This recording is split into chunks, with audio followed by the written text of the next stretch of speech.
Velkommen til Vejlby Risgaardhallen. Det er jo en helt anden stemning, der er her i aften, end når vi plejer at være. Der plejer der at være basketball, og så foregår det jo med kurven og så videre. Ringen er sat op derinde, den står der, den er glohed. Men det er jo ikke lige frem derinde, vi plejer at se Skyler Boland og Sylvester Berg og hvad de ellers hedder, drengene fra Bakkenbergs. I aften er det Unite Championship. Det er en hyldest til kampsporten, kan man sige. Det er en blandet fight night med alle mulige forskellige stilarter. Der er MMA, der er K1, der er thai-boksning, og så er der sådan i gåseøjne almindelig boksning, som jo nok er det, vi kalder exhibition eller opvisningsboksning i aften. Jeg har heldigvis Kim med. Kim er tidligere dansk mester i boksning, været på landsholdet og alt det her, og du har beskæftiget dig med kampsport jo hele dit liv. Det man jo kan undre sig lidt over i aften, det er, hvorfor laver man sådan et blandet stævne? Det plejer jo ligesom at være enten eller. Ja, men det er selvfølgelig et udtryk for, at de her hybridstævner, som det er, eller cross-border, som de kaldes nogle steder, at det bliver mere og mere populært. Det er, at man trækker ind for netop at lave det bedste af det bedste. Sådan, så man kan præsentere nogle få kampe fra hver, og måske det bedste fra hver sportsgren. Og man gør det i Danmark. Jamen, Unite Championship er de eneste, der gør det i Skandinavien på denne her måde. Det er spændende, og nu har det jo kørt. Nu er det andet år, man kører på, så det ligner en succes. Det må det være, fordi der er ikke en billet at opdrive i miles omkreds. Alt er udsolgt. 1400 billetter er simpelthen revet væk. Der er jo noget med reglerne, Kim. Der er de her bokseopvisningskampe. Vi skal blandt andet se Daniel Lone Wolf, der har været med i Paradise. Han træner jeg med til daglig nede i Next Level. Men normalt så må de jo tage hinanden ned, og der er submission, og der er forskellige ting. Hvad er reglerne, når de står op, kan man sige? Ja, men det er lidt ligesom i boksning. De må ikke sparke på hinanden, de må ikke slå under bæltestedet, de må ikke slå uden for hårgrænsen og sådan nogle ting. Så det er reelt boksning, men det er med lavere vægt af handsker faktisk, og det er 2 minutters omgangen. Mm.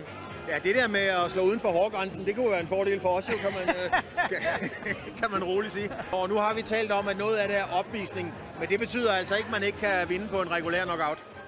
Nej, det er korrekt. Altså, nu tænker du på de her veterankampe, som også kommer på. Ja. Nej, altså, hvis de blinker en gang for meget med øjnene, så bliver det nok stoppet. Og hvis de sætter sig ned, så bliver det også stoppet. Men det er, som jeg siger, det er en mulighed for at give nogen, der er passé hvad alderen angår, men som stadigvæk træner benhårdt, og gerne vil vise, at de faktisk godt stadigvæk kan fighte. Det bliver kaldt veteranboksning eller veteranfight rundt om i verden. Man kan diskutere, om det har sin mening på et stævne som det her, men netop fordi det er et hybridstævne, skulle det ikke være her, hvor skulle det så være? Og det er nemlig fuldstændig rigtigt. Der kommer kampsport lige om lidt fra alle hylder i mange forskellige discipliner. Der er virkelig noget at glæde sig til. Vi er tilbage live med kampsport efter en gang reklamer. Ja, så er vi så småt ved at være klar. Vi mangler selvfølgelig nogle fightere, som vi skal have i buret, der ligger her. Vi er jo som sagt i Vejlby Riskovhallen, fuldstændig udsolgt. 1400 tilskuere til det her blandede kampsportstævne, som jo byder på MMA, som vi jo kender og har sendt en masse af. Der er thai-boksning, det har vi også sendt en del af. Så er der boksning af sådan nogle exhibition, altså noget opvisningskamp, blandt andet med, og det er sagt med stor kærlighed, et mysterie i dansk professionel boksning, Robert Larsen, som vi skal se, som er, ja, der er faktisk ikke rigtig nogen. Det er lidt ligesom med Torkel Thuring, der er ikke rigtig nogen, der ved, hvor gammel han er. Han har været med i 170 år, og har også bokset en masse professionelle kampe, vundet 3 og tabt 11 og så videre. Han skal i buret om lidt efter bokseregler. Og så er der, K1 også. Så det er altså en hyldest til forskellige discipliner inden for kampsport, og kampsport i Danmark er jo på vej frem i stor hast, rent faktisk. Alle mulige forskellige discipliner. Thai-boksning er også på vej frem. Kickboksning har altid været der. MMA er på vej frem. Krav Maga, og det er nok mest fordi der er mange, der har set Jason Bourne og så videre. Så der er gang i den. Og når vi kommer i gang, så har jeg jo besøg af Kim Marconi, som er tidligere dansk mester i almindelig boksning, og også bokset på landsholdet. Han er lige ude og tjekke op på nogle af fighterne. Og så venter der jo altså ellers et program, som, ja, det tør jeg godt sige, det lover virkelig, virkelig spændende og helt fuldstændig stensikkert underholdende. Når der er boksning derinde, og vi vil helst ikke kalde det boksning, men skal vi kalde det opvisning, exhibition, ja, så er det jo altså i oktagonen herinde, hvor man kæmper MMA, men det er med bokseregler, det vil sige, at man må ikke sparke, man må ikke tage hinanden ned, og man må selvfølgelig ikke bruge albuer og knæ og så videre, som vi jo ellers kender det fra MMA. Så det er sådan lidt setup'et, og det er Unite, der laver det her stævne, og det har de gjort flere gange rundt omkring, og der plejer altså at være, ligesom i aften, fuldstændig stuende udsolgt, og rigtig, rigtig god kvalitet på stævnet. Og vi venter på den første kamp, vi skal have i gang. Det er Bone Andersen, som skal op mod Robert Larsen i en exhibition boksekamp fight over 5 gange 2 minutter. Og det er altså dem, vi venter på at få til buret. Herlig stemning, har jeg, Kim. Vidunderligt. Er der meldt klar ude fra de forskellige fighter? Ja, det er der. Man er klar til at gå i gang med de helt store kampe her. Det bliver smadret godt. Jeg glæder mig til at se dem lige fra starten af. Ja, og det bliver jo så med Bone Andersen og Robert Larsen som de 2 første. Ja, det gør det. Det bliver jo så en af de her exhibitionskampe, som vi har på programmet. Og mens du var væk, Kim, så sagde jeg med stor kærlighed, at Robert Larsen er jo et af mysterierne i dansk professionel boksning.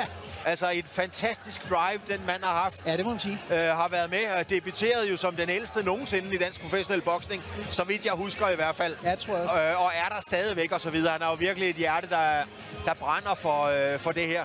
Interessant at se, hvad for en version af ham, der kommer i buret i dag. Ja, det er det. Og især fordi, som jeg jo plejer at understrege, det her er i mine øjne jo en afart af boksning, fordi det bliver rettet lidt til med, hvor store handsker det må bruge, og hvor længe de skal kæmpe og sådan noget. Men det spejler sig op af det, der hedder veteran-fights. Ja, det kan vi godt kalde det, uden at bryde nogle GDPR-regler. Ja, det må man sige, eller når man er den alder, ikke? Når man er nået op i den alder der. Og så får vi lige at vide, at vi gerne må komme i gang, og det siger vi lige til ring-announceren. Nå, det var det, de forsøgte at fortælle os. Ja, det var det. Der kom jo en pæn mand her. Nu kan I se ham op i ringen lige om lidt med en mikrofon. og vi var ikke helt klar over, hvad han ville. Han ville sådan set bare høre, at man måtte sætte hele stævnet i gang, og det synes vi da var en rigtig god idé. Ja, kom der bare i gang.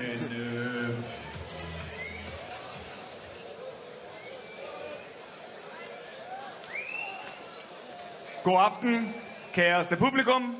Her i en udsalgt Vejlby Riskovhal i Aarhus. Og vi skal også lige hilse på vores seere fra Pluto hjemme i stuerne. Jeg havde jo fornøjelsen af sidste år, 1. juni, at være her for første gang faktisk. Og det er det, vi betegner som en ubetinget succes. Det stævne, vi lavede for et år siden snart. Og der fik Aarhus Øre den lokale verdensmester, som vi er så heldige, vi skal se senere. Der må være andre, som synes, at det vi lavede den aften, eller det som kæmperne præsterede, at det var helt perfekt, fordi det er over en måned siden, at vi fik udsolgt til det her arrangement. Så vil I være, kære publikum, jeg vil meget gerne bede om, at I lige giver jer selv en kæmpe hånd for at støtte op om vores arrangement her i Aarhus. Det er intet mindre end fantastisk. I er blevet forkælet lidt med nogle kampe. Jeg så selv lidt af dem. Og vi skal i gang med aftenens middle card nu. Og vi begynder at optage, men det er først kl. 21, at vi sender live på Danmarks absolut bedste udbyder af øretæver på streaming Pluto TV. Så I skal lige være høflige og sende en sms til familie, venner, bekendte, og lige blære jer med, at I sidder her, og så lige minde dem om, at de kan se det gratis på Pluto TV fra kl. 21. Aftenens fight card består af thai-boksning, MMA, K1, og så det vi kalder 2 exhibitions fights. Og så tænker man måske, exhibition fight, hvad er det? En exhibition fight definerer vi som en tilvirket og modificeret boksekamp imellem 2 mere eller mindre individuelle offentligt kendte udfordrere, der ønsker at teste dem selv på den mest ultimative og grænseoverskridende, men stadig ansvarlige måde, med andre ord en boksekamp i bur i Aarhus. Vores absolute main event er selvfølgelig kampen om Unites VM-titel i MMA, hvor det ikke er nogen hemmelighed, at der er lokalt islat her fra Aarhus. Men forinden garanterer vi, at I bliver totalt underholdt med det absolut bedste inden for dansk kampsport. Jeg skal ikke ævle og kævle mere. Vi skal i gang med det, som det drejer sig om her på vores middle card. Og det er lige præcis en exhibition fight, som vi skal i gang med. Det er en kamp, som kæmpes under 76 kilo, og den er berammet til 5 gange 2 minutter. Første exhibitionist på vej i ringen til det hvide hjørne. Han hedder Robert Larsen. Ja, så skal vi i gang med en opvisningskamp, exhibition fight i boksning. Og det er jo altså Robert Larsen, som vi får ind først, når vi får noget lys på.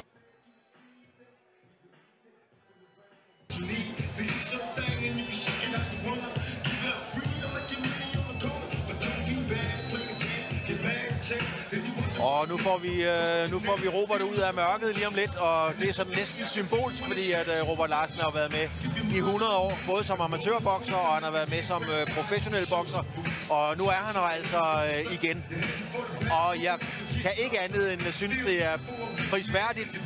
Det er fuld af respekt. Altså sikke et drive, Robert har haft i forhold til at prøve at arrangere stævner. Han har vel legnet 70 stævner op, og hvis 2 af dem er blevet til noget, så er det det. Men han bliver bare ved, den mand. Sikke et drive. Ja, han vil meget gerne, og han har forsøgt på alle måder at være en del af boksningen. Han har jo været der som aktiv, er her som aktiv i dag, og så som arrangør, som du siger også. Og det er gået op og ned, begge dele. Ja, og slet ikke nogen tvivl om, at Robert Larsen bestemt kan bokse. Han har også en fornuftig amatørkarriere. Ikke som mesterbokser, men har været med og har taget sine kampe mod de bedste i rækken osv. Det skal han have. Og nu er jeg spændt på at se, hvor han står i dag, og hvad det er, han skal op imod, ganske enkelt. Altså, alt andet lige, så er han jo den erfarne bokser af de to, der skal møde hinanden i den her opvisningskamp, eller hvad vi skal kalde den, exhibition fight. Men hans modstander er sindssygt dedikeret til det at ville prøve at være med i det her game, og er i en fantastisk god form. Om han så har lærdommen til det, om han er kommet med så meget, så han kan stille sig op mod en med Roberts trods alt rutine, selvom der er gået mange år imellem snapsene. Ja, fordi altså, en ting er at være i træningslokalet, noget andet er at få en på tuden første gang. Så sker der altid noget ind i hovedet på folk, når det sker. Det kan jeg bare spørge mig selv om. Så det er en helt anden disciplin, når man er derinde. Her er altså Robert Larsen. Der kom han ind. Ja. Han skal have... Man kan næsten ikke se på ham, han er fyldt 25. Og det skal han til det sorte hjørne. Og han hedder Bohn Andersen. Og Robert Larsens modstander hedder altså Bohn Andersen.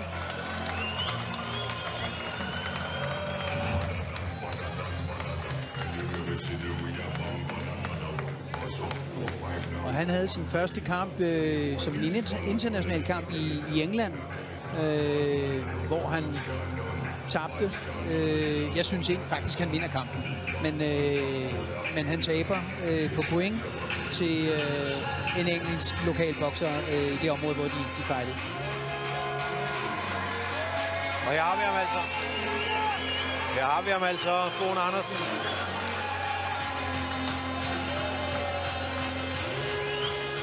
Og umiddelbart, selvom han stadigvæk har trøje på, så ligner han en, der vejer, skal vi sige, til vægtklassen.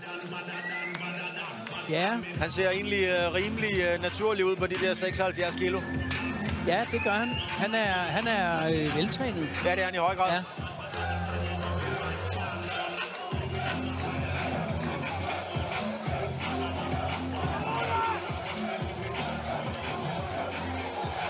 Og jeg ved også, at han er vel forberedt. Han kommer op fra Pandrup-området i Nordjylland.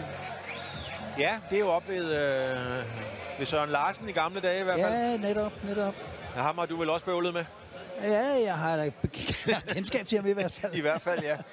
Ja, det er svært ikke at have bekendtskab med Søren, ja. med Søren, hvis man har været i den sport. I og med, at vi har en exhibition fight, så skal vi ikke nævne så meget om tilhørsforhold, alder og alle mulige andre meritter.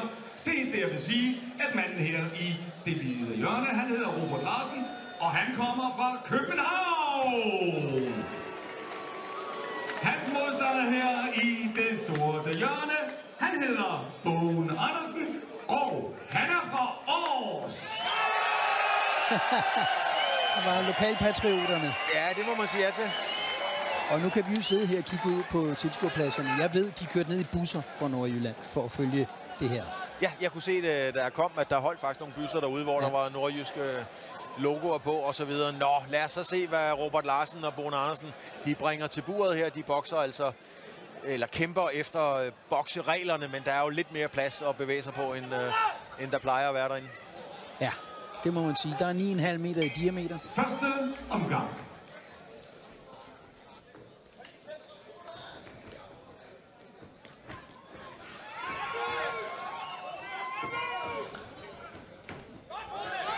Op. Der blev han jo et ramt. Ja, det er altså en mand, Det var første gang, der blev hugget med højre hånden. Der har bokset næsten 15 professionelle kampe. Og Bohn Larsen slog ikke rent. Det var et kort aftræk, kan man sige. Ja, det var det. Det er hurtigt overstået, det der. Altså, det sætter jo lige præcis det spørgsmålstegn, som vi har herom. Hvad der kom højklæde, og han går over og beder om at få smidt håndklæde ind. Ja. Altså, når man er 52 år, ja. Er det så ikke på tide, at man siger, ved du hvad, jeg har prøvet det her? Jo, altså jeg må også indrømme, at jeg synes, det er mærkeligt. Altså Robert har jo som sagt, og det mener jeg virkelig, jeg har fulgt ham i mange år i boksningen, og jeg har stor respekt for hans engagement, det må jeg bare sige. Og han har været derinde, han har taget sine professionelle kampe, han har taget sine øretæver. Han er op mod en mand, der har 2 kampe, og som vi kan se, han går ned. Jeg håber, både for Robert og for dansk boksning og for det hele skyld, at det var sidste gang, vi så Robert i en ring. Ja, det håber jeg også. Som bokser, eller som fighter. Som fighter. Ja, som fighter, ikke? Ja, det håber jeg også. Det må jeg sige. Det har ingen berettigelse, det der. Nej, det har det ikke. Altså, prøv at se der, det er jo ikke noget slag. Nej. Altså, det er jo ikke... Altså... Og der bliver så... der bliver talt, og så næste gang... Ja, du kan også sige, hvordan han har jo slet ikke de gamle fødder på, skulle jeg til at sige. Nej. Han bevæger sig jo slet ikke som i gamle dage. Nej. Altså, det er en fighter, der går ind i ringen, fordi han simpelthen ikke kan lade være. Det er... Og han elsker det, og det skal man have respekt for. Ja, men vi behøver ikke sige på det. Nej. Og stærk fyr i øvrigt, Boen Andersen. Ja, det må man sige. Ham kan vi ikke tage noget fra. Altså, han kan kun tage ham. Uanset hvad, kæreste publikum, så havde de viljen og modet begge to til at gå ind i det her bur i Aarhus. Og det alene, det må afsted komme et bifald. Skal vi ikke lige give de to herrer her et kæmpe bifald? Men vinder af denne aftenens 5. kamp, en såkaldt exhibition fight. Men jeg ser også forskellen formæssigt, ikke? Kilo, altså... Og skulle have gået 5 gange 2 minutter. Det gjorde den ikke. Den gik 46 sekunder ind i første omgang. Vinder på RSC i det sorte hjørne, Boen Andersen! Altså selv Journeyman har haft længere kampe. Ja, altså en RSC som referee stops contest. Ja, han går over og beder om håndklæde. Ja, han går over og beder om håndklæde. Boene. Man siger jo, at power er det sidste, man mister. Den her præstation, det var power. Lad mig høre, hvordan føles det lige nu? Det føles godt. Jeg har det rigtig godt. Over, at jeg har taget en sejr, plus det er overstået, men jeg har det fucking fedt nu. Ja. Har du nogle ord, du vil give til publikum? Jeg vil bare sige tak for støtten, og tak for, at I kunne komme. Mega godt, og mange tak. Hej. Giv et kæmpe bifald.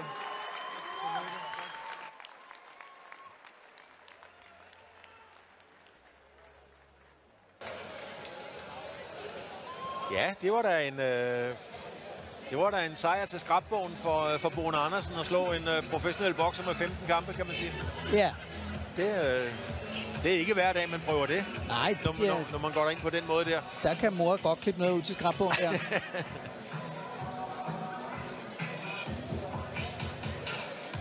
Og det vi så...